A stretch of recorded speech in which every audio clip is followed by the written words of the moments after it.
본문 말씀을 통해서 참사유라는 제목으로 말씀을 전하기를 원합니다.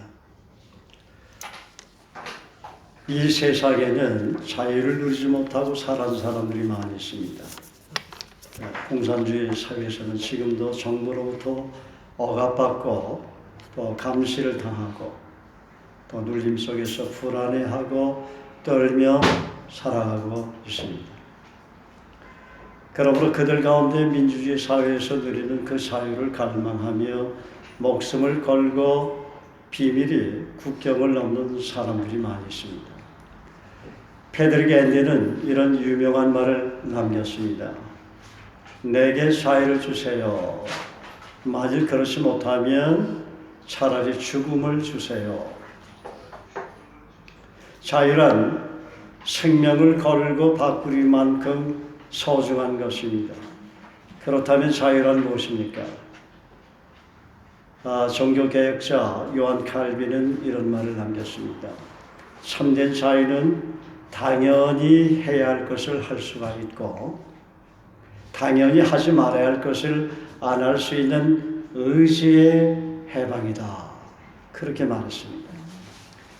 미국의 루즈벨트 대통령은 자신이 추구하는 세계에 대해서 말하면서 인간에게 기본적인 4개의 자유가 있다고 말했습니다. 첫째는 언론의 자유, 둘째는 종교의 자유, 셋째는 가난으로부터의 자유, 또 4번째는 공포로부터의 자유다는 것이죠. 루즈벨트의 자유에 대한 선언에 대해서 어느 신학자는 말하기를 그가 훌륭한 자유에 대해서 말했지만 가장 중요한 한 가지 자유를 논하지 않았다고 지적을 하면서 그것은 죄로부터의 자유다는 것이죠. 사실 우리가 죄로부터의 자유를 얻기까지는 다른 모든 자유는 우리 내면으로부터 오는 참 자유를 누리지 못하는 외면적인 겉모습과 같은 자유일 뿐이었습니다. 사실 거기에는 진정한 기쁨과 평안이라는 권위가 없었지요. 진정한 자유 안에서 누리는 기쁨과 평안이라는 권위의 누림은 바로 그리스도 안에 있습니다. 여러분, 어떤 분이 큰 죄를 져서 무기징역수가 됐어요. 이분은 감옥에 갇혀 있으니까 이전에 세상에서 누릴 수 없는 그런 자유를 만끽하지 못한 가운데 날마다 억눌림 가운데 감옥 안에서 평생 동안 내가 무기징역수로 살아야 되는구나. 그런 압박감 속에서 살았습니다. 그분에게는 자기가 추구하는 진정한 자유가 없었던 것이죠. 그죠? 그러나 저와 여러분은 무기징역수가 아니죠. 그러니까 우리는 이 사회에서 누리는, 이 민주주의 사회에서 누리는 진정한 자유를 누리고 있는 것이죠. 그래서 우리가 외적인 자유, 대한민국 법치 국가에서 법으로 보장된 자유라는 것이죠. 이것은 외적인 자유. 그러나 그보다 더 소중한 자유는 어디 있을까요? 바로 그리스도 예수 안에서 자유다.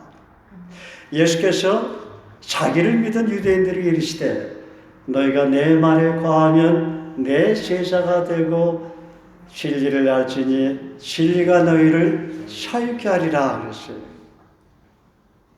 이런 자매는 예수를 믿으니까 정말 참 자유가 무엇인지 알 것 같죠?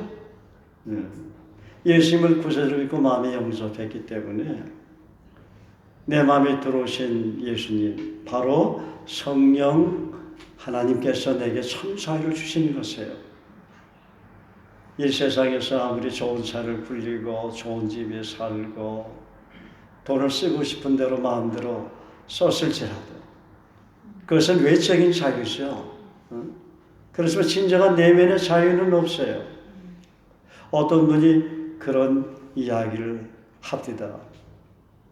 그분은 참으로 많은 사람이 알아주는 정말 큰 기업인이에요. 돈도 굉장히 많죠. 근데 돈을 많이 벌면 벌수록 뭔가 자기를 억제하는 게 있더라 하는 거예요. 예, 돈으로서는 참으로 참 어떤 기쁨과 만족을 누릴 수 없는 어떤 것이 있더라는 것이죠. 돈을 벌면 벌수록 돈에 대한 그런 욕심도 있지만 내 돈을 누가 탐하지 않는, 또 아니면 내가 이렇게 죽는다면 이 모든 돈을 놓고 가야 되는데 거기에 대한 불안과 죽음에 대한 공포, 그러다가 어느 날 암에 대해서 생각을 하니까 야, 내가 암에 걸리면 이대로 그냥 누리지도 못하고 내가 죽게 되는 것이 아닌가. 그 암 공포에서 그분이 날마다 그런 고통과 괴로움을 겪고 있는 거예요. 그러다가 어느 날 예수님을 만났어요.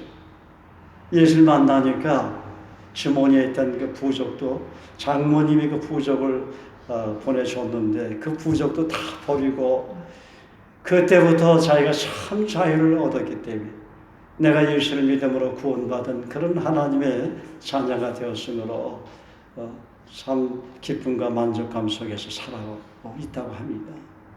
너희가 내 말에 거하면 내 제자가 되고 진리를 알지니 진리가 너희를 자유케 하리라. 여러분, 진리 밖에서는 절대 자유가 없어요. 저와 여러분이 거듭난 크리스찬이 되었습니다. 우리 지난주 금요일 날도 오래전에 제가 여러 가지 자료를 수집을 해서 만든 그런 우리 센텀 주님의 교회 새 가족을 위한 그 성경 공부, 그 내용을 여러분과 함께 성경 공부했죠. 그 말씀 함께 나눌 때도 여러분 마음이 너무 기쁘죠.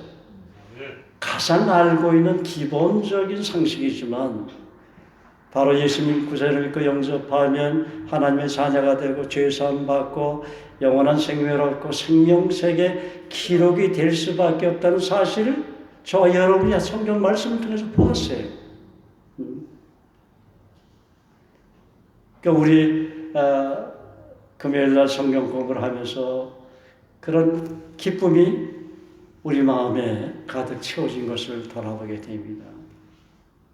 우리가 그 말씀의 내용을 아는 것이지만 그 말씀을 다시 한번 하나 둘 살펴보고 읽고 묵상하니까 그 말씀이 저와 여러분에게 참 기쁨과 자유를 주었던 거예요.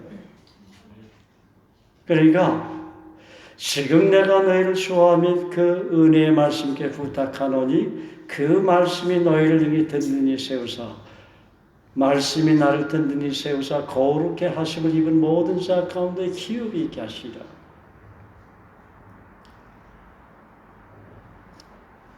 우리가 예수님 만났을 때 성령께 주신 놀라운 그런 구원의 기쁨과 감사 속에 살았어요. 날마다 울고 하나님 찬양하고 그러다가 오늘부터 내 마음이 자꾸만 그런 기쁨과 참 감사가 사라져요. 왜 그럴까요? 여러 가지 이유가 있겠죠. 감사하지 못했다든지 어떤 특별한 죄 문제에 대해서 해결하지 못했다든지 그 죄를 계속해서 반복해서 지었다든지 또 아니면 뭔가 직장 생활에 어떤 힘들고 어려운 일이 있었다든지 사업이 잘 안 된다든지 아니면 남편과의 문제, 아내의 문제, 자녀들 문제로 그 문제들이 아직까지 해결하지 못한 가운데 있는다든지 아니면 어떤 사람은 대인관계 문제가 있다든지 어떤 분은 질병에 몹쓸 질병에 걸려서 그런 문제에 자기도 모르게 사로잡히게 되니까 이전에 성령 하나님께 주시는 참 기쁨과 자유 그런 감사가 점점 사라지게 되는 것이에요. 어떻게 해야 합니까? 어떻게 다시 회복할 수가 있죠? 어떻게 됩니까? 너희가 내 말에 거하면 내 제자가 되고 진리를 알지니 진리가 너희를 자유케 하리라. 하나님 사랑하시는 여러분, 말씀 안에 참 자유가 있는 거예요. 말씀 안에서 그 말씀을 깊이 읽고 묵상할 때, 암송할 때, 그 말씀에 순종할 때 참 자유가 있는 거예요. 참 기쁨이 있는 거예요. 참 만족이 있는 거예요. 그러면 여러분이 직면하고 있는 문제들이 이상하게 점차적으로 해결되는 것을 보게 되는 것이죠. 그런데 많은 크리스찬들이 하나님 주시는 그 은혜를 누리기 시작하게 되면 처음에는 구원에 대한 감사로 간증도 하고 하나님 찬양하면서 그렇게 살다가 점점 자기도 모르게 말씀에서 떠나지니까 심령이 메말라지게 되는 거예요. 어떤 사람은 어떤 특별한 죄의 문제에 대해서 계속 걸려있기 때문에 그 사유에서 점점 멀어지는 것이죠. 그럴 때 빨리 하나님 앞에 죄를 회개하고 자백하고 돌아서야 돼요. 그렇지 않으면 여러분이 누리는 자유가 공격을 받는 거예요. 그 죄가 하나님으로부터 오는 좋은 것을 막았다고 그랬어요. 이사야 59장 우리 2절 읽었죠. 죄가 너와 나 사이를 갈라놨다고 그랬어요. 크리스찬은 죄의 문제에 대해서 민감해야 돼요. 그 죄의 문제 해결할 수 있어야 돼요. 그런데 하나님 앞에 자백을 해도 이게 해결이 잘 안 되더라.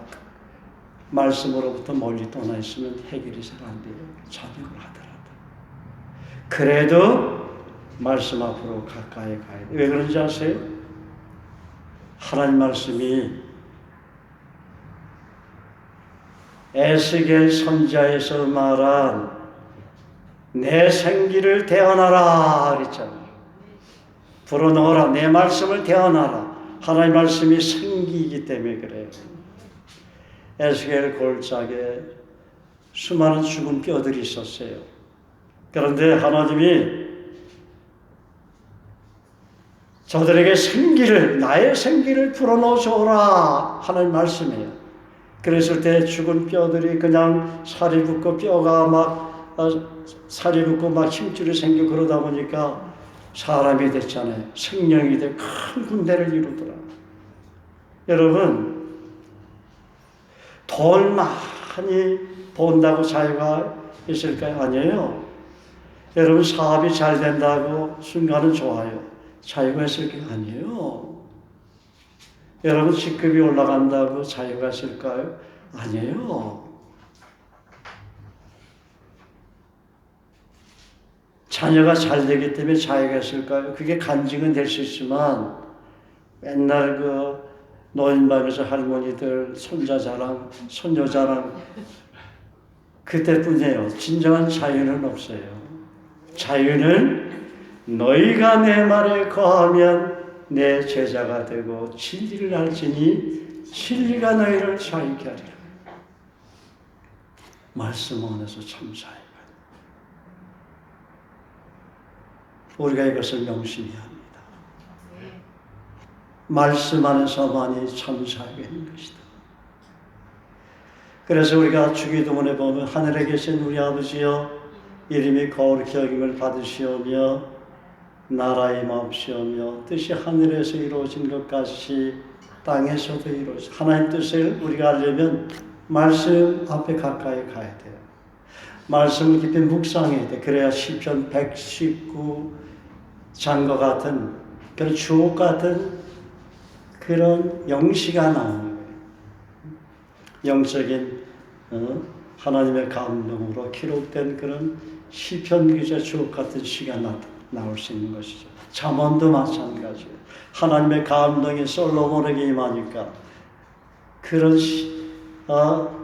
잠언이 나오지. 그렇지 않으면 잠언이 나올 수 있겠습니까? 그러니까 저와 여러분은 앞으로 평생 동안 살면서 하나님의 감동이 저와 여러분 내면에 깊이 임해야 되는 것입니다. 하나님의 감동은 하나님의 생기인 것입니다. 아멘. 하나님의 감동 안에는 감사와 기쁨과 감사가 있고 하나님과 더욱 친밀해지는 정말 주님이 정말 내 안에서 계심으로 늘 교제하는 그런 은혜를 우리가 받고 사는 거예요. 여러분도 그런 분들이 있겠지만은 저는 하나님께 참 감사한 것은 저는 늘 제 안에 계신 주님과 교제하고 있어요. 늘 묻고 모르면 묻고 가르쳐 주세요. 제가 이걸 깨닫기를 원하는데 우리 형제자매들 그게 어떤 문제가 있을 때도 늘 전에는 부르짖기도 하고 막 그래요. 하나님 너무 멀리 있는 것처럼 막 부르짖는 거 그렇잖아요. 물론 부르짖지 말라고 하는 게 처음에 나도 예레미야 33장 2절 3절 읽어봐라. 1985년 포로 평신도 시절 어린 크리스천. 그러니까 이제 부르짖는 것을 통해서 하나님 기도응답을 많이 해주시면서 부르짖음으로써 하나님 앞에 간절히 기도해야 되는 걸 배웠어요. 근데 지금은 그렇게 부르짖지 않고 내가 속삭여도 기도응답 해주시더라고요. 할렐루야. 오늘 아침에도 우리 김채희 집사님이 전화가 왔어요. 목사님 어떻게 해요? 오늘은 스피커가 안 나오는데 안 나오는 상태에서 예배를 드려야 되겠습니다. 그래요. 기도하자 그랬어요. 기도하고 기도하니까 스피커가 나오더라고요. 조금 있다가 또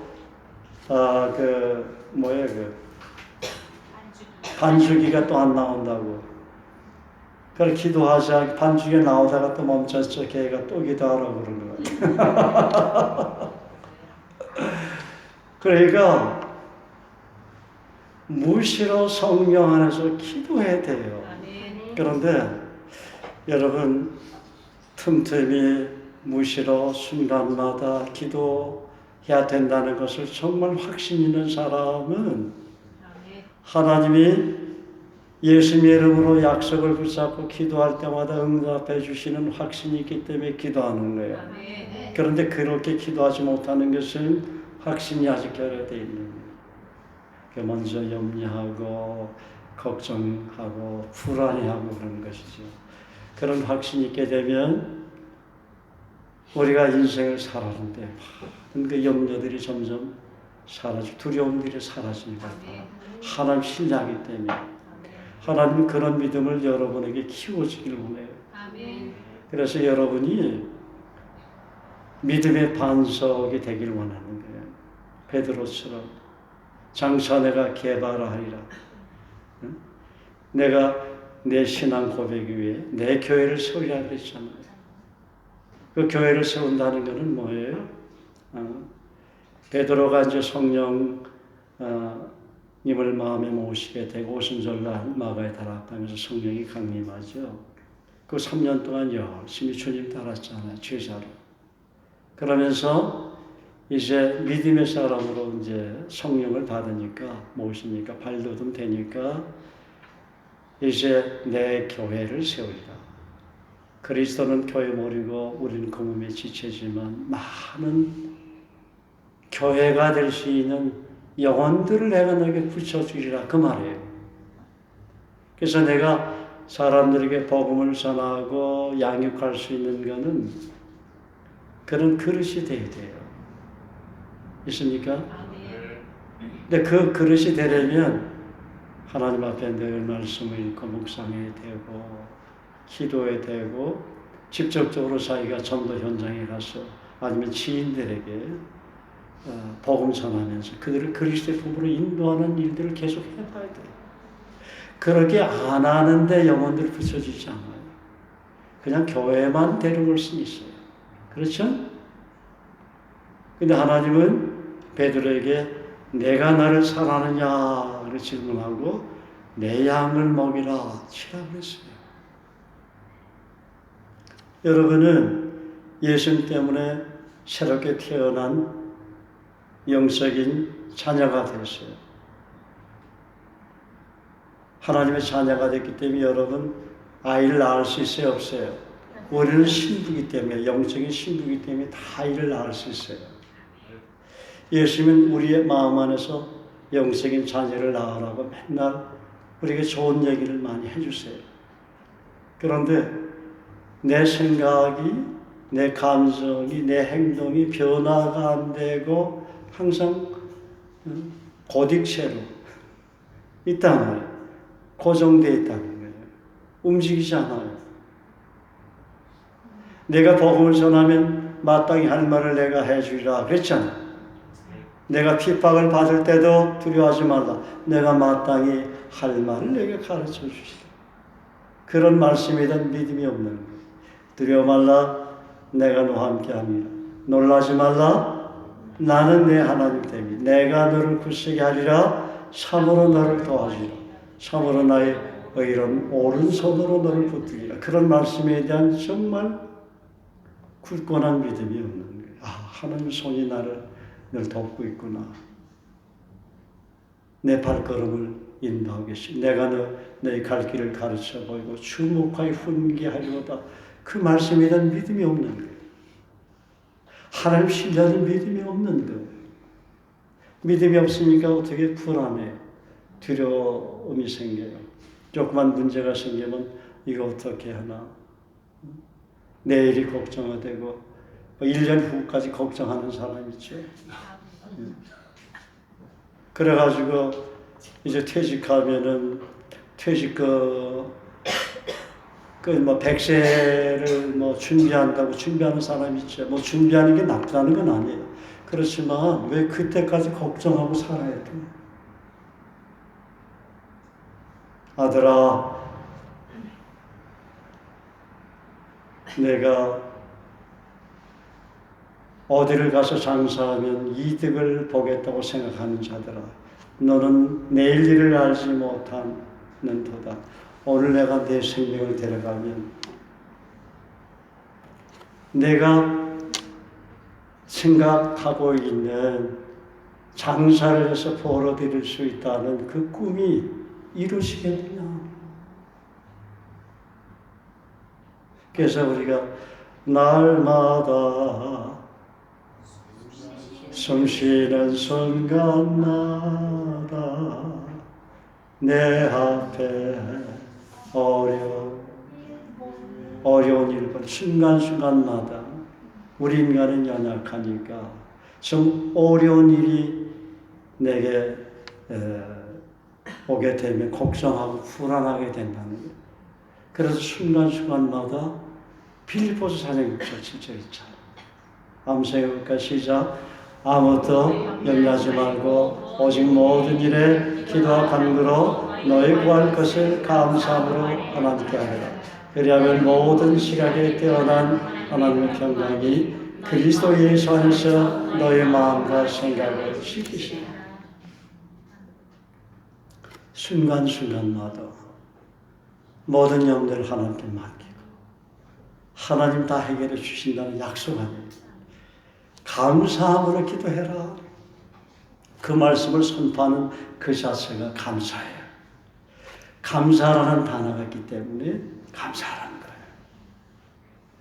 성경에 어떤 말씀이든지 내가 너에게 평안을 주노니 나의 평안을 너에게 주노라. 나 예수의 평안을 너에게 주노라.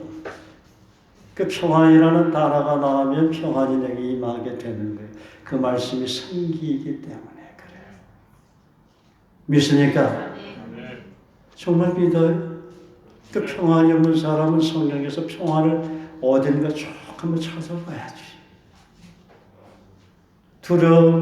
두려움이 있을 때 평안이 와야 되잖아요. 응?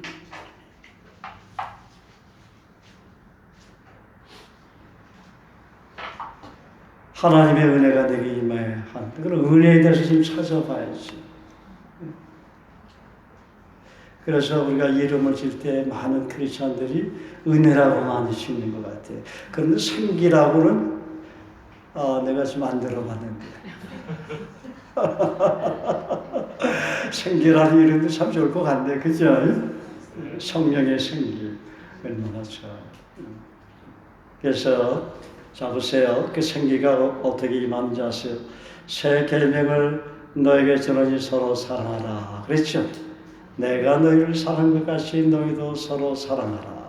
너희가 서로 사랑함이 이로써 모든 사람이 너희가 네 제자인 줄 알리라. 그래서 예수님의 이름으로 사랑합니다. 우리가 물 한 잔 먹을 때도 감사합니다, 사랑합니다, 하나님을 찬양합니다 물에게 말하고 그러면 물이 그 아름다운 그런 하트 입자를 사랑한다고 보인다고 일본 과학자가 연구를 통해서 발표했잖아요. 그 책자도 물은 말한다 하는 것을. 그래서 하나님의 생기가 언제 임한다고요? 여러분이 형제 자매가 미운 짓을 할지라도 용서하고 사랑합니다 하고 하면 하나님 생기하면서 반대로 여러분이 사랑의 사람으로 변화가 돼요. 여러분의 마음에 얽혀있던 문제들이 해결이 되는 거예요. 한번 지금 테스트 해볼까요? 미운 사람을 향해서. 예, 저기 다 뭐 우리 교회는 미운 사람이 없지만 한번 해보세요. 그 성령의 생기하지만 예수님 여러분 사랑합니다. 옆 사람 뒷 사람에게 우리 한번 진정으로 해봐. 세 번 해봤어요.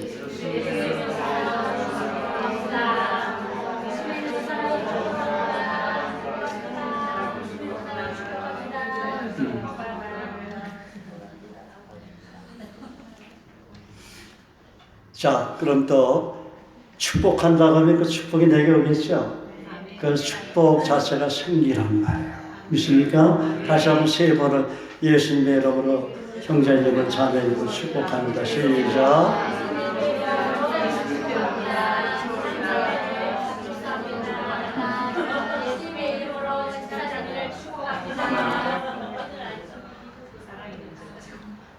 자, 그럼 좀 구체적으로 예수님의 이름으로 자매님이 영혼이 잘되고 범사가 잘되고 또 강건해지기를 축복합니다. 세 번 하시죠. 예수님의 이름으로 자매님이 영혼이 잘되고 범사가 잘되고 강건해지기를 축복합니다. 할렐루야.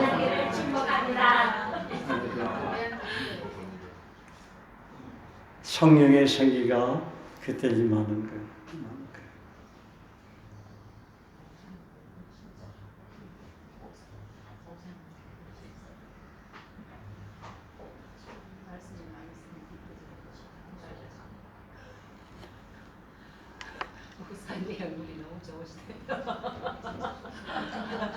예, 뭐 하나님은 해죠. 어찌됐든 우리가 하나님의 그 언어, 하나님 말씀, 그 말씀을 가지고 선포할 때나 형제자매를 축복할 때 하나님의 생기가 임하는 거예요. 어떤 말 해야 되겠어요? 지난 한 달 동안 잘못된 생각하고 잘못된 말한 거 회개되겠죠? 그 생기를 압박한 거, 핍박을 한 거예요. 여러분 생기를 핍박하지 마세요. 다시 말하면 뭘 핍박하는 게 자기 안에 계신 예수를 핍박한 거예요. 자기 안에 계신 예수님을 핍박한 것이 우리의 생각이고 말이에요. 예수님을 좀 심한 말 할까요? 나 예수가 너희를 위해서 다시 십자가에 못 박히느니라. 예수님 그 얘기 하셨죠. 다시 못 박힌다. 여러분 예수님 십자가에 다시 못 박는 행위야.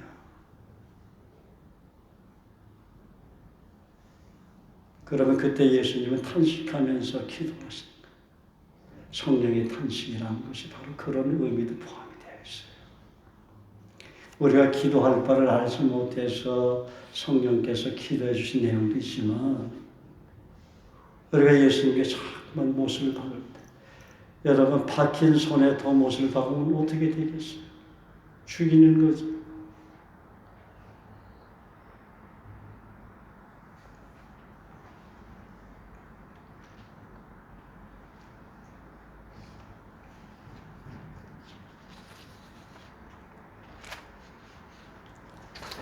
자, 그렇다면 그리스도께서 주시는 참 자유를 누리기 위해서는 어떻게 합니까?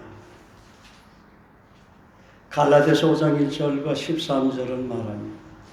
그리스도께서 우리를 자유롭게 하려고 자유를 주셨으니 그러므로 굳건하게 서서 다시는 종의 멍에를 매지 말라. 종의 멍에를 매지 말라. 형제들아 너희가 자유를 위하여 부르심을 입었으나 그러나 그 자유로 육체의 길을 삼지 말고 오직 사랑으로 서로 종로로 타라. 5장 1절은 종의 멍에를 매지 말아야 한다 말하고 13절은 사랑으로 서로 종로로 해야 내 안에 진정한 자유가 있다는 거예요. 믿습니까? 이 두 말씀만 우리가 적용을 해도 이 두 말씀에 우리가 순종만 해도 참 자유를 누릴 수가 있다는 거예요. 그리스도께서 우리를 자유롭게 하려고 자유를 주셨으니 그러므로 굳건하게 서서 다시는 종의 멍에를 매지 말라. 이 종의 멍에는 말씀으로부터 이탈한 멍에, 말씀으로부터 벗어나서 내게 공격해 오는 죄의 멍에인 거예요. 말씀의 관역을 벗어나는 것이 죄라고 얘기하거든요. 신학적으로. 그런데 이 종의 멍에는 말씀을 벗어난 거예요. 그럼 이 죄의 멍에가 나를 압박하게 됩니다. 그러니까 어떻게 흔들리게 되죠. 이제 그때서부터 내가 그 육신을 쫓아서 살게 되고 사단은 그 틈을 노려서 나를 끌고 다니기 시작하는 거예요. 죄의 멍에를 매게 되면 죄가 나를 올무에 걸리게 하고 쇠고랑을 채워 끌고 다니면서 더 무거운 또 다른 죄의 멍에를 매도록 한다는 거예요. 사랑으로 서로 전도를 하는 말은 사랑하는 사람들과의 관계와 비유를 들 수가 있는데 예를 들어서 부모는 자녀를 사랑하기 때문에 자녀에 대해 자녀의 필요를 채워주고 때쓰는 자녀 요구도 들어주고 오래 참는 사랑으로 자녀를 위해서 종로로 타게 됩니다. 그렇죠? 사랑하는 연인 관계나 부부 관계도 그렇습니다. 사랑하기 때문에 상대방을 위해 때로 종로로 타며 섬기게 되는 것입니다. 사랑은 섬기는 종의 모습으로 나타나기 때문입니다. 우리가 예수 그리스도를 구세주로 믿고 영접하는 순간 성령께서 들어오셔서 사랑을 부어주십니다. 진정한 사랑이 무엇인지 가르쳐 주시고 성경을 통해서 예수님의 그 아가페 사랑을 경험하도록 은혜를 베풀어 주심으로 참 자유를 누리게 됩니다. 내가 예수 믿기 전에 사랑 내 사랑 그 사랑이 아니구나. 그 사랑이 아니구나. 예수님의 사랑은 정말 무엇으로 표현할 수가 없구나. 그래서 우리가 무엇을 실천하게 되어 요한일서 5장 1절에 3절을 실천하게 되는 거예요. 예수께서 그리스도이심을 믿는 자마다 하나님께로부터 난 자니 또한 낳으신 이를 사랑한 자마다 그에게서 난 자를 사랑합니다. 우리가 하나님을 사랑하고 그의 계명들을 지킬 때 이로써 우리가 하나님의 자녀를 사랑하는 줄 아느니라. 그러니까 하나님의 자녀들을 사랑하게 되는 거예요. 영혼들을 사랑하게 되는 거예요. 영혼들을 사랑하는 그 사랑의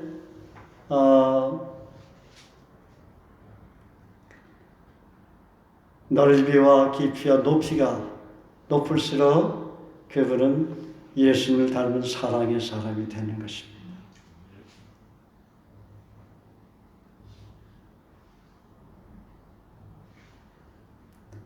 은혜 받을 때는 사랑하고 은혜 받지 못해서 수근수근하고.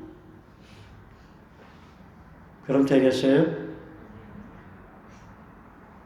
아직 예수님의 사랑이 그 안에 없기 때문에 그래요. 신앙생활 아무리 오래 하면 뭐해?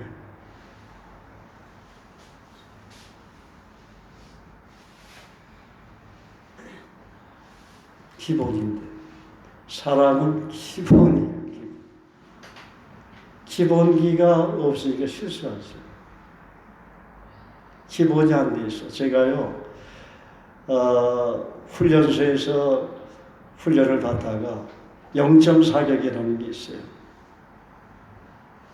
신병들이니까 엎드려서 이제 그 앞에 관역판에 총을 쏘는데 이게 총알이 안 나가. 다른 사람 다 쏘았는데. 그래서 막 교관이 나한테 너 왜 총알 쏴? 이게 안 나. 나도 모르게 총을 들고 이게 안 나가는데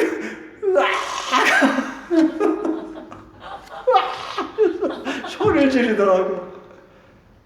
내가 실수할 뻔했어요. 근데 교관이 그래 날 예뻐했어. 넘어갔지. 다른 사람 같은 연병장 그냥 몇 바퀴 돌았을 것 같아. 기본기가 안 돼서 그렇게 기본기. 훈련이 안 되니까 총선은 훈련도 돼야 되잖아. 말씀을 사격하는 훈련을 많이 해봐야 돼. 말씀을 사격하려면 말씀에 순종해봐야 되는 거예요. 약속도 주장해보고. 말씀을 사격할 때는 사람으로 사격을 해야지. 그래 안 그래? 자기 생각과 감정을 가지고 이입시켜가지고 하면 안 되는 거예요. 그게 흉기로 변하는 거예요. 믿습니까?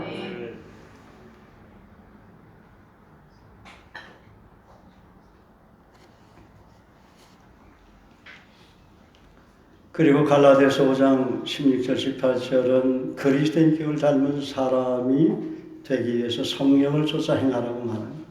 성령을 쫓아 행한다는 것은 성령의 인도하심을 따라 사는 것인데, 성령은 하나님의 말씀을 가르치시고 풀어주시고 깨닫게 하시고 대언하시고 말씀을 따라 순종하도록 인도하시는 영이시기 때문에 성령을 쫓아 살아갈 때 거기에 참사가 있는 것입니다.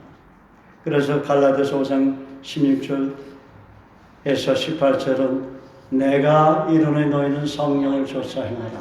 그리하면 육체의 욕심을 이루지 아니하리라. 육체의 소욕은 성령을 거스르고 성령의 소욕은 육체를 거스르니 이 둘이 서로 대적함으로 너희 원하는 것을 이루지 못하게 하려 함이라 그랬어요. 너희가 만일 성령의 인도하시는 바가 되면 율법 아래 있지 아니하리라.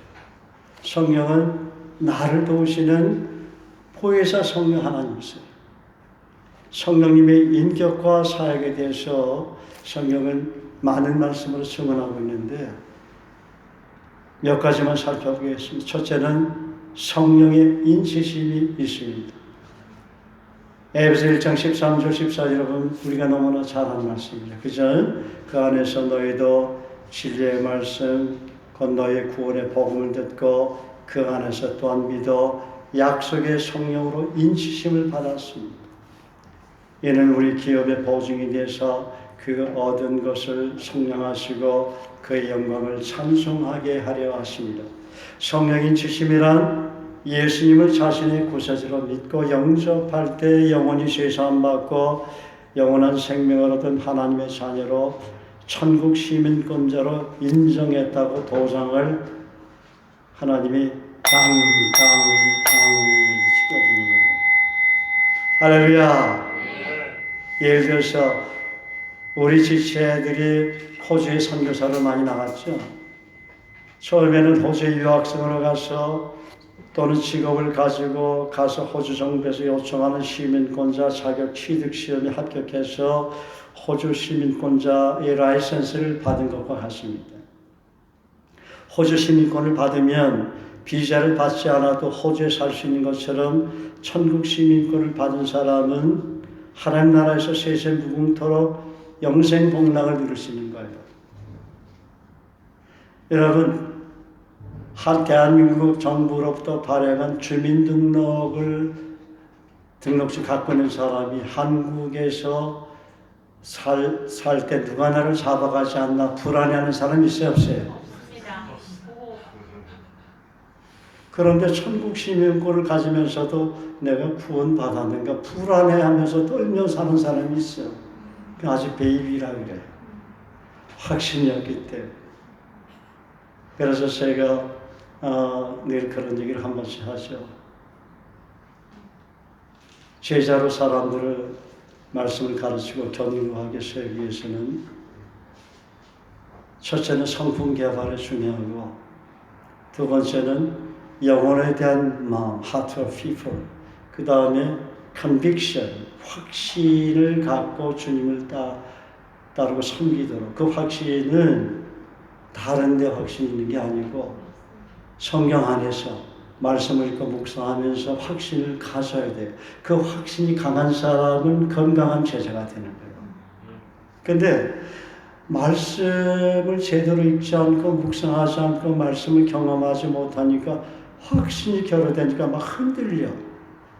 지금쯤은 그 영역에서 안 흔들려야 되는데 아직까지 흔들린 사람이 있단 말이에요. 확신이 없어서 그래 흔들리는 거예요. 잘 들어야 돼요.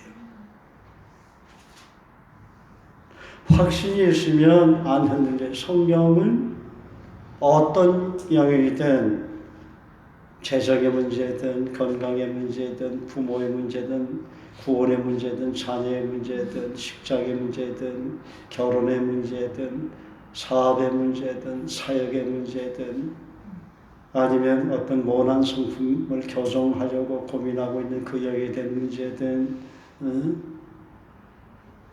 그런 모든 것을 해결해 줄 수 있는 해답이 있어요.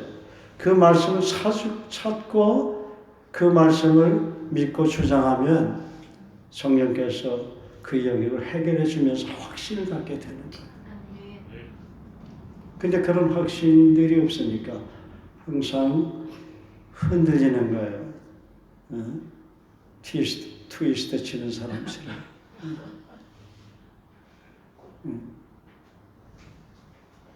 갈지자를 걸어다니는 사람처럼.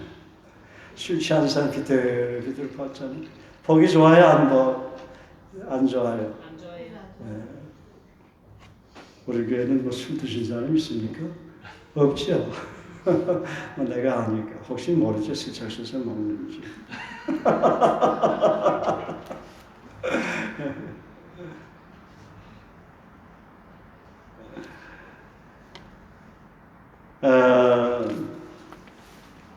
그래서 여러분 성령의 인치심이란 성령 하나님께서 우리 마음에 예수 그리스도의 영이죠. 들어오심으로 우리가 거룩한 성령의 전이 되게 하시고 우리가 영원토록 누릴 천국 기업의 보증이 되게 하심으로 하나님의 영광을 영원토록 찬송하는 거룩한 의인들이 되었다는 것을 말합니다.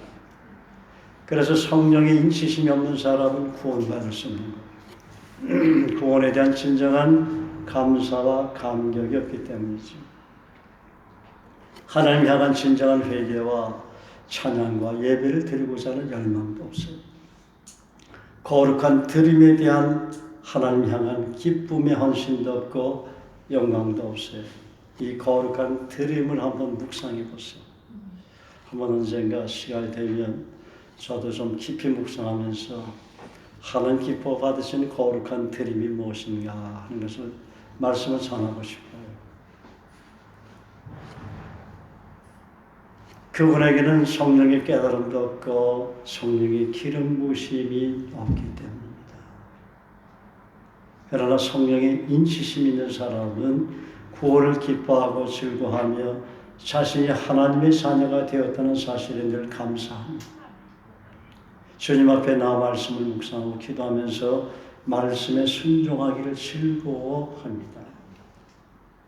물론 영적으로 미성숙한 사람과 성숙한 사람과의 주님 섬기는 차이는 있습니다. 그러나 성령의 인치심이 확실히 있는 사람은 성령으로 거듭난 사람이기 때문에 말씀과 성령의 인도하심을 따라서 세상을 변화시키는 빛의 증인, 복음의 증인이 되기를 살아가게 됩니다. 얼마 전에 제가 어느 형제들에서 고민하면서 기도할 때 식탁에서 성령께서 저에게 마태복음 5장 16절 말씀을 들려주시더라고요.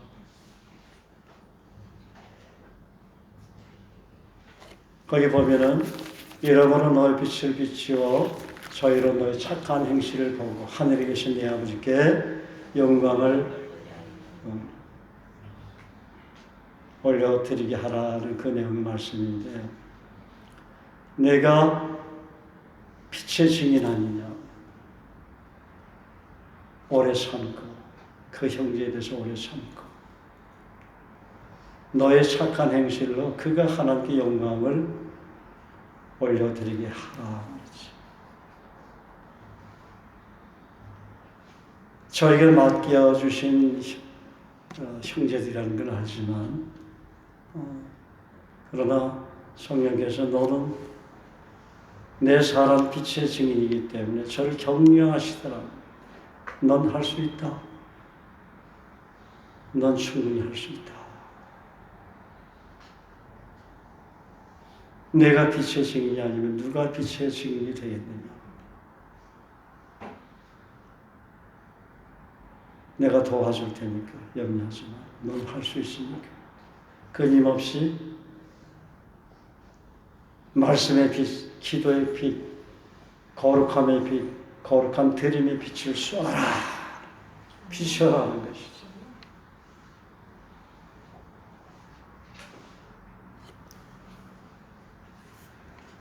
그렇게 되면 사도행전 1장 8절 말씀처럼 오직 성령이 너에게 마시면 너희가 권능을 받고 예루살렘과 온 유다와 사마리아 땅끝까지 이르러 내 증인이 되는 그런 빛의 증인이 되는 것입니다. 그리고 빛의 증인이 되면 너희를 모든 진리 가운데로 인도하시게 된다고 했어요. 요한복음 16장 13절. 그리고 너의 기도를 듣고 내가 말해주겠다. 장래일도 내가 너에게 알려주겠다. 성령께서 너의 장래일이 어떻게 된다는 거 내가 예언해 주겠단 말이에요. 성경 말씀을 통해서.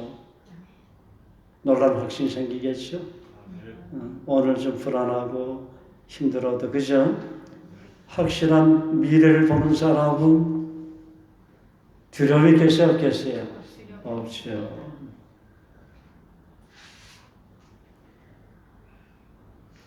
네가 내 영광을 나타내리니 그랬어요. 내 것을 가지고 너에게 그 성령께서 알려주시겠다, 그 말입니다. 성령님은 비진리의 길로 인도하시지 않습니다. 예를 들어서 어떤 그리스도인이 잘못된 길을 가고 있어요. 처음에는 그 길이 옳은 길이라고 생각하고 했을지라도 성령께서는 반드시 그릇된 길로부터 돌아서서 옳은 길로 인도하십니다. 얼마 전에 노예 모임이 있어서 제 아내가 내비게이션을 켜고 목적지를 향해 가고 있었습니다. 그런데 내비게이션 지정해주는 방향이 가야 할 목적지가 아니라 한 번씩 다른 방향을 지정해주는 것이었습니다. 아무리 그 방향으로 가도 엉뚱한 방향으로 가는 것이었습니다. 처음에는 내비가 정해주는 방향의 타이밍을 놓쳐서 그런가 했어요. 그런데 내비는 번번이 방향이 이탈하도록 혼란에 우리를 빠뜨렸습니다. 울산 쪽으로 가다가 한참 돌아오기도 하고 또 다른 길로 가기도 하고 도무지 가야 할 방향이 어딘지 감을 못 잡겠는 거예요.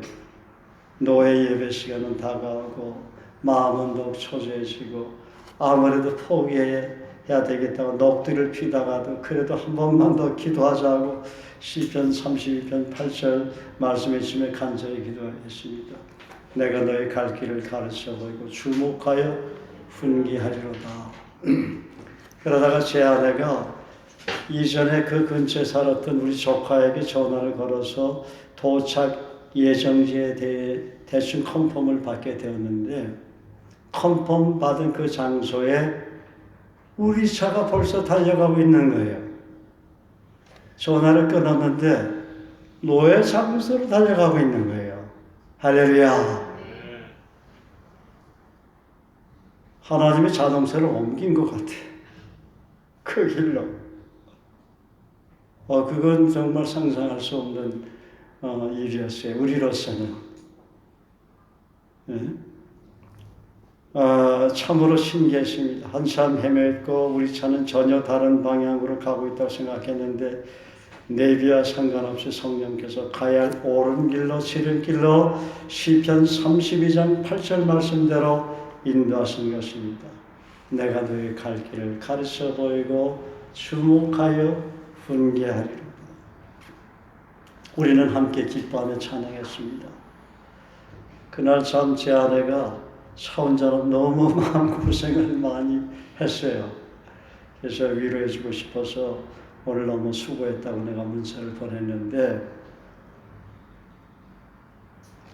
한 번은 평신도 시절 제가 이 간증을 한번 한 적이 있는데, 어린 그리스도인이었을 때 서울 경희대 근처에서 젊은 미국인들을 만났어요. 신사복에 이름표를 붙였는데 기독교에서 이단이라고 불리는 사람들이었습니다. 한 사람은 한국말을 잘했는데 그들이 영어와 함께 섞어서 하는 말을 듣다가 호기심이 생겼어요. 그래서 이 사람들에게 복음을 전해보자. 혹시 예수님을 제대로 알고 영접할지도 모르니까. 대화가 길어지고 14일이 대화가 끝이 나지 않았는데, 그 사람들이 요 근처에 우리 사무실이 있는데 같이 가서 더 얘기하는 것이 어떻겠습니까 하고 저게 제안을 하는 거예요. 그래서 그만 저도 허락을 하고 말았습니다. 그래서 그곳에 가서 그때 제가 그 내비게이터의 그 전도지, 하나님의 선물의 영색을 아무리 설명을 해도 고개는 끄덕이는 것 같은데 원점이었어요. 그러다가 이제는 집에 가야겠다고 나오는데 이 미국인들이 책 한 권을 건네주면서 집에 가서 한번 읽어보라는 거예요. 너무 정중하게 건네줘서 받아보니 조셉 스미스의 간증이라는 타이틀이 붙인 책이었어요. 그 책을 받아들고, 그때 부모님 살아계실 테니까 평신도 때 부모님 집에 와서 읽기 시작을 했어요. 그런데 그 책에 나도 모르게 빨려 들어가기 시작했습니다. 이 책을 읽는데 어떤 이상한 힘이 이끌려서 내가 책을 막 읽기 시작하는 거예요. 그런데 제 마음 가운데 이 책에서 말하는 하나님이 정말 진짜 하나님의 실존처럼 믿어지는 겁니다. 그래서 내가 그 미국인들을 향해서 이단이라고 정죄했던 죄를 회개하고 밤새도록 울면서 책을 읽으면서 책 마지막 장까지 다 읽었어요. 나는 이미 사단의 전략에 깊이 세뇌 당한 듯 빠져 있었어요. 도저히 그 책을 이단의 책이라고 부인할 수 없었습니다. 사실처럼 믿어졌어요. 그것도 하나님 앞에 이들을 정죄했던 죄를 회개하면서 눈이 퉁퉁 붓도록 밤새 울면서 혼미케 하는 책의 소용돌이 속에 빠져 있었습니다. 날은 밝아오고 이제 나는 어떻게 해야 하나. 내가 믿는 예수가 가짜란 말인가. 예수가 나의 구세주인지를 믿고 지금까지 난 살아왔는데, 이분을 부인하고 그들이 전하는 그들의 하나님 몰몬교를 따라가야 하는 거예요. 하는 심각한 갈등 앞에 고뇌하였지만 그들이 믿는 종교를 도저히 부인할 수 있는 자신이 없었어요. 그러다가 제 마음 가운데 이런 생각이 떠올랐어요. 내가 예수를 통해 성령으로 거듭나 지금까지 주님이 내게 베풀어 주신 은혜가 얼마나 큰데 어찌 내가 예수님이 메시아 하나님을 부인할 수 있겠는가? 그래서 결단하기를 조셉 스미스의 간증이라는 이 몰몬 교도들의 책을 한 장 한 장 찢어서 불태워버리죠. 그래도 내 마음이 변하지 않고 이 책을 통해 밤새도록 받은 깨달음과 은혜가 내게서 떠나지 않는다면 나는 내가 믿는 예수를 떠나 그들이 믿는 하나님 몰몬 교도가 될 것이다. 책을 찢는다는 것도 두려웠습니다. 더더욱이 책을 불태워버린다는 것은 더 두려웠습니다. 너무나 두려워서 한 장 한 장 그 책을 찢어서 대문 밖에 있었던 쓰레기를 모아 태우는 쇠철판으로 만든 큰 통 안에 불을 피워 집어넣었습니다. 그러다가 마지막 남은 책 껍데기를 던져 놓았을 때 놀라운 일이 벌어졌습니다. 갑자기 하늘이 밝아지더니 제 마음에 쌓인 안개가 걷히면서 말할 수 없는 평안이 찾아왔습니다. 제 마음을 짓누르던 모든 두려움과 어둠이 사라진 것입니다. 예수 그리스도가 정말 나의 구세주여 나의 죄를 위해 십자가에 못 박혀 죽으시고 3일 만에 부활하신 성자 하나님이시 말씀으로 천지 만물을 창조하신 창조주시 살아계신 전능하신 그 하나님이심이 다시금 제 마음에 깊이 믿어졌습니다. 믿음으로 결단해서 그 책의 마지막 장까지 두려움 가운데 찢어 불에 던진 그 연약하고 나약한 제 믿음을 보시고 마지막 2단의 그 책을 불태웠을 때 다시금 저의 신앙을 회복해 주신 것이죠. 그 모든 것이 사단의 올감이었고 함정이었습니다. 그러면서 잘못된 비진리의 길에서 방황하고 있었지만 하나님은 자신의 자녀를 버리지 아니하시고 긍휼히 여기심으로 바른 길로 돌이키게 하신다는 것과 이단에 속한 사람을 한두 번 훈계한 후에 왜 멀리하라고 하셨는지 디도서 3장 10절 말씀이 내 마음 깊은 곳에 자리 잡게 되었습니다.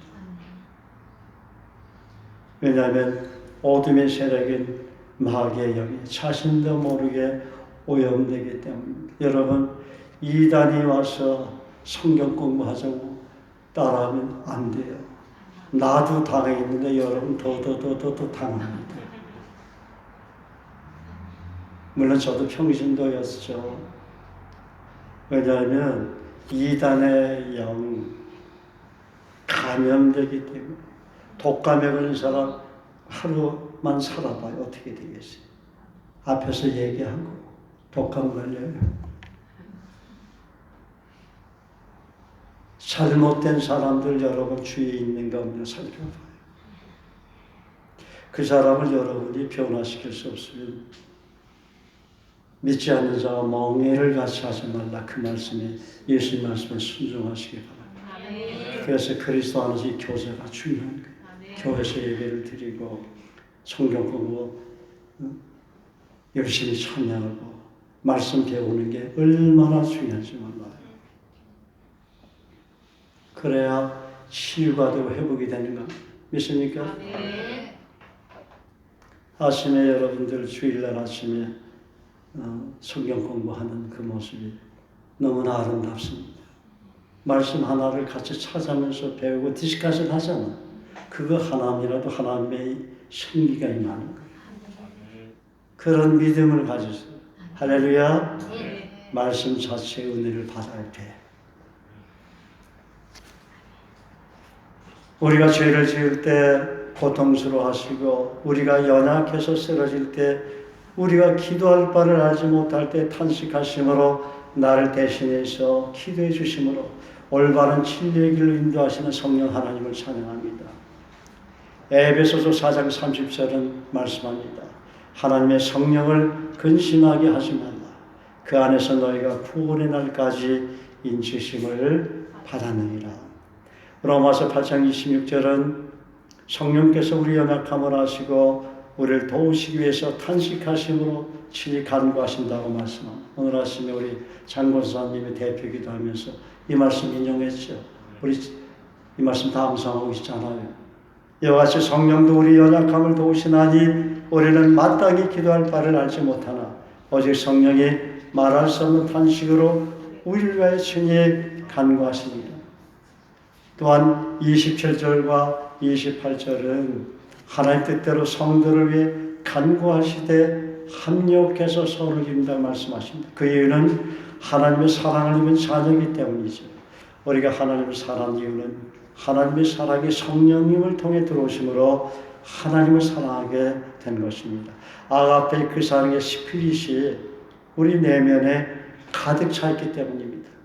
그리고 29절은 합력해서 선을 이루시는 하나님의 사랑과 긍휼하심을 통해 우리 인격이 그리스도 인격을 닮아가게 된다고 말씀하십니다. 로마서 8장 29절 또 로마서 8장 30절은 하나님의 자녀로 창세 전에 정하신 하나님 택하심은 우리를 하나님 앞에서 그리스도처럼 죄가 전혀 없는 의인으로서 인정하실 것만이 아니라 영원히 영화롭게 하신다고 말씀하십니다.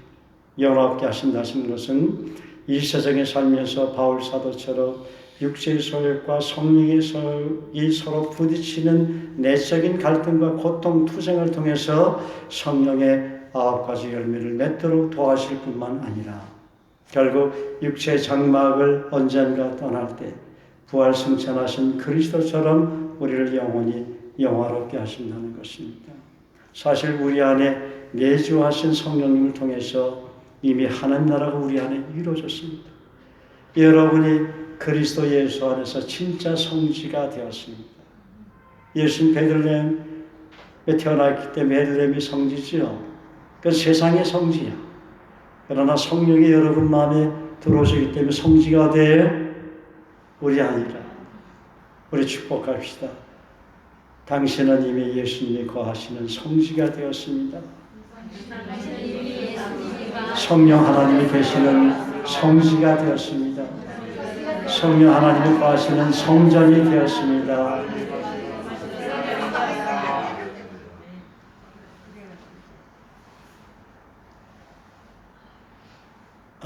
홍수가 다 끝날 무렵에 노아는 홍수가 어느 정도 되었나 하는 것을 알아보기 위해서 방주에서 까마귀를 내어보내고 비둘기를 날려보내지 않았습니다.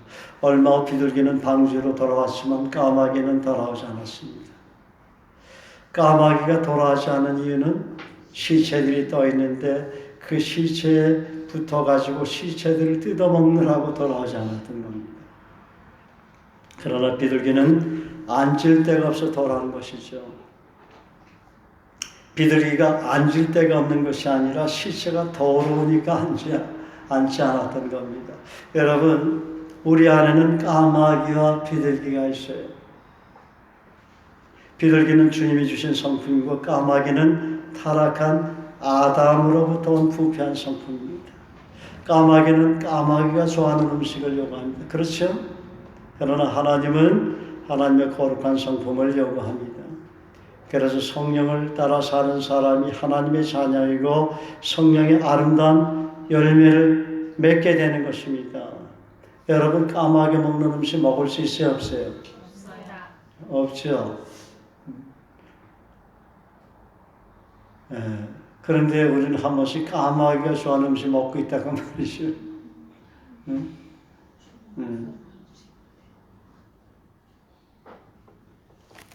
빨리 토해내야 돼, 그 음식을. 빨리 죄를 자백하고 토해내야 돼. 그런데 감사한 것은 희소식이 있어요. 까마귀가 좋아하는 음식 먹잖아. 그 성령이 그 토해내도록 인도하신다. 너에게 영적으로 해로우니까, 내 몸이 해로우니까 주님은 우리 안에 계신 끄집어내기 좋죠. 우리는 손을 넣을 수 있어요, 없어요? 우리 몸에 손도 못 넣는다고. 그렇죠? 병원에 가서 이제 음식 찌꺼기 같은 거 잘못된 거는 이제 수술도 하지만. 우리 이양희 문사님과 아버님이 트렌트 시술이 안 된다고 했는데, 됐잖아. 미안합니다. 저도 이렇게 실수를 해요. 영어를 잘 모르기 때문에. 예. 어찌됐든 우리가 함께 기도했잖아요. 그지? 또 우리 양리 권사님 열심히 주님 교회를 얼마나 헌신하고 충성했습니까? 그러니까 그 기도를 들으시는 요즘엔 그 병원에 가니까 원장님이 수시로 찾아온대. 교제하자고. 나는 복받은 사람이 됐다고요. 제가 이 원장님 만나서 복을 받았다고 그렇게 고백을 했대. 자기는 10년 동안 우리 이양희 권사님 우리 병원에 오도록 그 원장님 기도했다는 거야. 10년 전서부터 그분이 기도를 했기 때문에 이양희 권사님이 가겠어요. 고집이 있어가지고. 성령의 감동이 임한 거죠. 이게 이양희 권사님이 병원 그만두고 글로 가게 된 거예요. 할렐루야. 그래서 하나님을 기쁘시게 하는 삶이면 너의 원수라도 내가 화목하게 하느니라 그랬어요. 있습니까? 또 여호와를 기뻐하라. 어떻게? 저가 내 마음의 소원을 이루어주시라도 너희를 여호와께 맡기라. 저를 의지하면 저가 이루시고 내 일을 빛같이 나타내시면 내 공의를 정오의 빛같이 하시겠다. 알겠죠? 복을 받고 못 받는 거는 종이 한 장 차이에요. 내가 정말 하나님을 기쁘시게 하는 삶을 사는가, 하나님 영화롭게 하는 삶을 사는 그 차이 믿습니까? 그래서 항상 기뻐하시고 항상 웃으세요. 찡그리지 말고 저 힘들고 어려운 일이 웃으세요. 웃으면 얼굴도 피부가 좋아진다고 그러잖아. 다이어트도 되고 많이 웃으세요. 감사하세요. 감사하세요. 그리고 늘 기도하세요. 그 짧은 세 말씀이지만 이게 참 우리 생애에 정말 보약이 되는 것 같아요. 영적인 보약입니다. 믿습니까? 오늘서부터 여러분 그렇게 사실 줄 믿습니다. 그래. 어떤 분이 막 고민을 가서 하하하 하고 웃어주세요. 상담하게 어떻게 변하나. 웃으면 그 사람도 변화되는 거예요. 오직 성령의 열매는 어떻게 해요? 사랑과 희락과 화평과 오래 참음과 자비와 양선과 충성과 온유와 절제니 이 같은 것을 금지할 법이 없느니라. 할렐루야. 하나만 더 말씀드리고 마치겠습니다. 참 자유는 또 어디서 얻어집니까? 말씀 안에 깊이 뿌리를 내리고 순종할 때 얻어집니다. 이사야 50장 4절 학자의 혀와 학자의 귀에 대해서 말씀합니다. 주 여호와께서 학자의 혀를 내게 주사 나로 권태한 자를 말로 어떻게 도와줄 줄 알게 하시고 아침마다 깨우치되 나의 길을 깨우치 학자가 잘 알아듣게 하신다고 그랬죠. 인생 승리의 2대 원천은 예수님의 인격을 닮은 학자의 이 혀와 학자의 귀입니다. 우리가 학자의 혀와 학자의 귀를 가질 때 참 자유를 누리게 됩니다. 학자의 혀는 어떻게 주어집니까?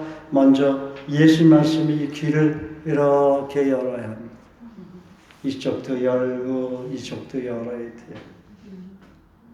말씀의 귀를 기를 때 학자의 혀로 변하게 됩니다. 그래서 계시록은 귀 있는 자는 성령께서 하시는 말씀에 귀를 기울일지어다. 우리가 말씀을 읽어도 은혜가 되잖아요. 꾸준히 읽고 묵상해도 은혜가 되죠. 똑같은 거예요. 성령께서 말씀하시는 것을 그 중에 한 말씀에 들을 수 있기 때문에 그래요. 주님은 7교회를 향해 계시록 중에 말씀하셨죠. 그 다음에는 성령의 귀, 성령의 혀로 주님 섬기는 사람들과 함께 교제해야 합니다. 우리가 그리스도 안에서의 교제가 너무 중요한 거예요. 예배드리고 함께 기도하고 찬양하고 성경 공부하고 너무 중요한 거예요. 그럴 때 학자의 귀가 되고 학자의 혀가 됩니다.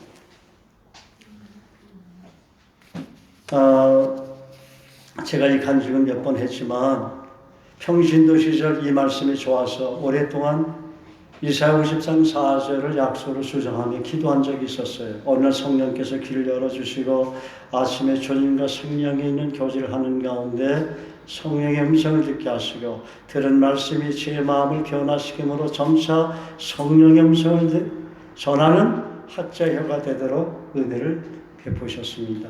예를 들어서 이 말씀을 주장한 이후에는 복음을 전할 때도 담대해지고 주옥 같은 말씀이 제 혀에서 흘러나왔습니다. 여러분도 한번 복음 전하다 보면 이거 내가 하는 말이 아닌데 그런 생각이 떠오를 때가 많죠. 그러다가 1991년 일본 오사카에 출장 갔다가 지인의 소개로 몇몇 일본인 교회에서 말씀을 전하다가 목회자로 부름을 받았습니다. 내가 너를 목사로 불렀으니 신학교에 가서 목사가 되라는 성령의 음성이었어요. 약속만 붙잡고 기도만 했는데 말씀을 평생 전해야 하는 목사로 부름을 받게 된 것입니다. 물론 하나님의 예정과 주권 가운데 저를 목사로 부르신 것은 틀림없는 사실입니다. 그러나 하나님께서 제게 주신 약속과 그 약속의 말씀이 좋아서 믿음으로 주장한 말씀이 저를 새롭게 만드셨던 것을 보게 됩니다. 그러므로 약속은 능력이고 약속대로 일하신 하나님의 성실하심과 권위가 부어져 있어요. 이 헤세드라는 말은 하나님의 사랑, 자비, 긍휼, 인자, 은혜라는 말씀을 해석할 수가 있는데 구약 헤세드라는 히브리어는 그 헤세드는 언약에 근거한 하나님의 약속이라는 거예요. 여러분 영어로 Old Testament가 뭐예요? 구약에서 말씀하신 하나님의 언약을 테스트먼트라고 하는 거예요. 그렇지? Old Testament 구약에 하나님께서 말씀하신 언약, 약속을 말하는 거예요. New Testament는 신약에서 예수님이 말씀하신 언약, 약속을 의미하는 거예요. 그래서 여러분 장소희 권사님에 가서 진찰 받고 한약을 먹어도 건강해지지만 신구약 많이 먹으면 영혼이 건강해지는 것입니다. 할렐루야. 할렐루야. 예, 몸이 약할 땐 장소희 권사님 찾아갔어요. 보약도 좀 먹어야 돼요. 그렇죠? 네. 그렇지 않으면 또 이양림 권사님 이양림 권사님 산부인가 보네.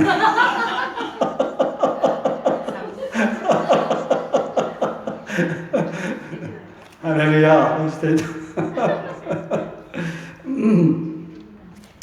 여러분, 그래서 약속은 능력이고 그래서 약속대로 일하신 하나님 성실함과 권위가 약속 안에 있기 때문에 말씀 안에 있기 때문에 말씀을 깊이 읽고 묵상하고 암송하고 말씀에 순종하면 그 사람이 하나님의 놀라운 파워, 두나미스, 영적인 권위, 권능이 임하는 것입니다. 권위는 다른 데 임하는 게 아니에요. 말씀 안에서 임하는 것입니다. 말씀 붙잡고 기도하는 사람이 그 성령의 권능이 임하는 것입니다. 말씀 붙잡고 기도하고 말씀 붙잡고 전도하고 말씀 붙잡고 그 말씀에 순종하는 그 사람에게 하나님의 권위가 임하는 거예요. 권능이 임하는 거예요. 여러분이 권능의 사람이 되는 거예요. 예수님이 말씀하신 것처럼 그런 권능의 사람이 되는 것입니다. 왜냐하면 태초에 하나님이 말씀으로 모든 피조물을 창조하셨기 때문입니다. 그래서 성경에 기록된 수많은 약속의 말씀은 반드시 이루어지는 것이죠. 특별히 약속을 붙잡고 주장하며 기도하는 사람들에게 순발력 있게 빠르게 일하시는 것을 봅니다. 물론 장기적인 생애 목표나 비전을 바라보고 주장하는 약속은 시간을 두고 서서히 이루어집니다. 하지만 일상적인 생활 속에서 끊임없이 필요한 성령이 제안한 재정적인 필요, 긴급한 상황 속에서 해결받을 문제는 성경에 수많은 약속들이 있잖아요. 그 약속을 찾아서 붙잡고 기도하면 하나님께서 해결해 주는 거예요. 사람을 통해서 해결해 주든지 정말 하나님의 강력한 역사로 해결해 주시는 거예요. 어떤 때는 사람을 통해서 어떤 때는 천사를 급히 파송해 주신 것처럼 느껴지기도 하고 그분은 나를 돕자마자 싱긋 웃으며 내게서 떠납니다. 시편 34장 7절은 말합니다. 여호와의 천사가 주를 경외하는 자를 둘러 진치고 그들을 건지시는 도다. 그러므로 하나님의 말씀은 자유의 날선 어떤 검보다 예리하고 혼과 영과 및 관절과 골수를 찔러 속에 가십니다. 마음의 생각과 뜻을 감찰하시며 지으신 것이 하나라도 그 앞에 나타나지 않으며 오직 만물이 우리를 상관하신 자의 눈앞에 벌거벗은 것까지 드러나. 할렐루야. 아멘. 자, 그러면 오늘 말씀을 다시 한번 함께 읽으면서 묵상하면서 말씀을 맺겠습니다. 요한복음 8장 31절 32절 시작. 그러므로 예수께서 자기를 믿은 유대인들이 이르시되 너희가 내 말에 거하면 내 제자가 되고 진리를 알지니 진리가 너희를 자유케 하리라. 할렐루야. 할렐루야. 감사합니다. 자, 우리 411장 찬양하면서 준비한 헌금 하나님 앞에 드리겠습니다. 411장입니다.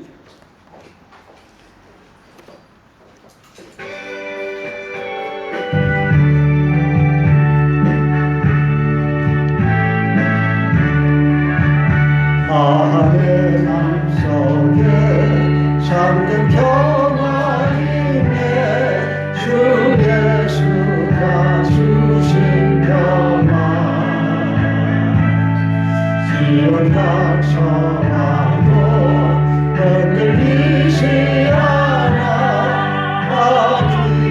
귀하다 이 평안아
은혜를 감사합니다.